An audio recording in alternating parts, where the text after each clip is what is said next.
we did a huge mistake in the West about 20 to 30 years ago when we divided the world into two parts, developing countries and developed countries. What was the mistake? The mistake was the words we choose. Let's look at these words. Developing country. What does that mean? Literally. Changing. Dynamic. Improving. How can we change this country so it's better tomorrow than it is today? That is what the developing country literally means. It's like saying, I am baking a cake. I am building a house. I am developing a country. I'm doing something with it, and I'm doing it to make it better. That's a developing country. Now let's look at, I'm Swedish. Let's look at my part of the world. A developed country means what? Means done. My cake is baked. You're baking there, but I'm done already. My house is built and my country is done. What a notion. What a stupid idea. Whoever came up with that? And the problem with the developed world is that they think they are done, but we are not. We're hundreds of years away from being done. We're not living ecologically and environmentally sustainable, happy lives, are we? We're not done yet. So how did we dare tell ourselves that we were done? I'm not saying that the developed world stopped innovating. I'm saying they slowed down. And here's proof of concept. Have you ever been to America? Think about this. How was it to use an American airport 10 years ago, and how has the largest country in the world, the biggest economy in the world, and the most developed country in the world, how much have they been able to improve the feeling of using an airport in the last 10 years? How much better is it to fly in America today than 10 years ago? From a scale from 1 to 100, how much better is it? -5. It is worse. Now then you go and compare that to India. I'm not saying India suddenly is working. India doesn't work. But compared to how much better is it to use an airport in India today compared to 10 years ago? Much better. Have you ever been to Hyderabad? Brand new airport, better than any airport in America. How on earth can a country like India, a dysfunctional, corrupt country, develop better than the most developed country in the world? Because mentally they are not saying that they are done. In my book, I define 8 different advantages that people in developing countries have over people from developed countries. What can what can the developing countries teach the developed world? I don't have so much time today, so today I will only talk about 2. First one is the ability to see change. Because if you're going to react to change, you have to see change. If you're going to surf on a wave, you have to see the wave is coming. So let's look at who is best positioned to see change. We're going to compare 2 people, a 30-year-old woman who was born in Stockholm 30 years ago and a Beijing woman who was born in Beijing 30 years ago. Let's see who is best positioned to understand change. Let's start with Beijing. Beijing has gone from looking like this 30 years ago to today looking like this. This means that for a Beijing person, this is how quickly the world is changing.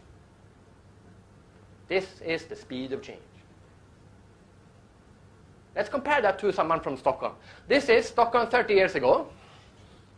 This is Stockholm today. Oh, I'm sorry, we have one new building. There it is. Of course, I'm exaggerating, but I'm only exaggerating a little bit. Now, here's the biggest problem. The people in the developed world think that they still understand change. If I go to the developed world and I tell them the story, they will tell me, yes, our cities haven't changed, but we have. I read The Economist. I know that things are happening in India and China. But reading something in The Economist is not the same as understanding it. If you read in The Economist, oh, there's an earthquake in Japan right now. You know there's an earthquake in Japan. But you don't understand it as someone who just lived through an earthquake in Japan. Agree? Which means that someone who's living in a part of the world that is not changing has to try so much harder to understand this change, since it's not where he is living. And the problem with the developed world is that they're not doing that. They're totally uninterested in what's happening over here. And you underestimate their ignorance. Just because you know what's happening over there, you think that we know what's happening over here. We don't. We couldn't care less. So I was in America 2 days ago. 400 people in the audience, Americans, all of them. I said, raise your hand if you know the name of the leader of China. How many people do you think know the answer to that? These were business people in America. How many people know the name of the leader of China? Huh? 3. 20. See? You underestimate their ignorance. I asked them this question. How many know the name of the leader of India? How many percent know? It's 0.1%. It's 1 in 1,000. And the one who raises his hand is a Chinese immigrant. You know Barack Obama. You know that Tiger Woods is cheating on his Swedish wife. You know so much about my culture. We don't know shit about you. So I did this in America, and an American woman got so upset. I said, you know Gandhi and you know Mao. You know the leaders of India and China 30 years ago, and you don't know today. You're more ignorant today than you were before you got the internet. Explain that to me. She got so upset, she stood up, and she said, well, it's because the names are so long and difficult now. What's the name of the leader of China? Hu! 2 letters. 1 shorter than Mao. What's the name of the leader of India? Singh, shorter than Gandhi. It's not because they are long and difficult, it's because they are ignorant. They don't know shit. But they are innovative, they're creative, right? That's the big thing. China can do things faster, cheaper, better quality, but they can't create. That's what we heard like. They can't innovate, they only copy. Americans invent the iPhone, the Chinese invent the iPhone copy. Americans invent Nike, China invent Nike copy logo. And not only that, this is my favorite story. True story. Government of Shanghai wanted to build a new suburb for 30,000 people and send spies to Europe to get inspiration to steal. So they go to Europe, they find all these cute cities, and they go to Sweden and they see this little cute city in Sweden called Sigtuna, and they absolutely fall in love. And they go into City Hall in Sweden and they say, can we have the drawings of your city? And Sweden, such an open society, we say, yes, of course, here you go. And China went back, took the drawings, and built an exact replica, not of a house, of a town. There it is. 30,000 Chinese living in an exact replica of a 1,000-year-old city. Oh my God. China will never innovate anything. Asian people never innovate anything. They only know how to copy. But then I met this woman, Chinese woman, 28-year-old young Chinese designer, and she told me something about creativity from developing countries. She looked me in the eye and she said, Fredrik, you Westerners, you animals, you talk about inventing new things. Talk about intellectual property. You talk about patents. Talk about copyright. And she said, Fredrik, it's not about copyright. I said, no. It's about copying right.